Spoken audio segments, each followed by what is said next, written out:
এক ইহুদির বাসায় যখন একটা মেহমান এসে বসলো, তখন খাওয়ার পরে তাকে কিছু আঙ্গুর এনে দিল। আর সে অনেক মজা করে আঙ্গুরগুলি খাইতেছিল। আর যখন ইহুদি দেখলো যে সে অনেক মজা করে আঙ্গুরগুলি খাইতেছে, তখন কিছু সময় পরে সে মদ নিয়ে আসলো। মুসলমানে যখন এটা দেখলো, তখন সাথে সাথে পড়লো আস্তাগফিরুল্লাহ, আমি এগুলো খাই না, এটা আমার জন্য হারাম। আর তখন ইহুদি জোরে জোরে হেসে দিল আর তাকে নিয়ে মজা করা আরম্ভ করলো। আর তাকে বলল যে আপনি যে আঙ্গুরগুলি খেলেন, এই আঙ্গুর দিয়েই এই মদটাকে বানানো হয়।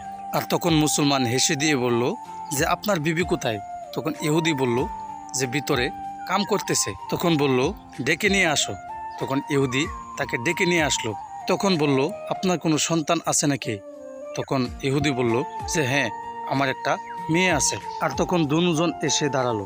তখন মুসলমান বলল এই বিবি তোমার জন্য হালাল, আর এই সন্তানটা ওনার গর্তে হয়েছে, তাই এটাও তোমার জন্য হালাল। আর যখন ইহুদি অত সুন্দর একটা জবাব শুনলো, তখন সে সাথে সাথে কলিমা পড়ে মুসলমান হয়ে গেল। আর তখন ইহুদি বলল যে এত সুন্দর দলিল আমি আগে কোনোদিন শুনি নাই।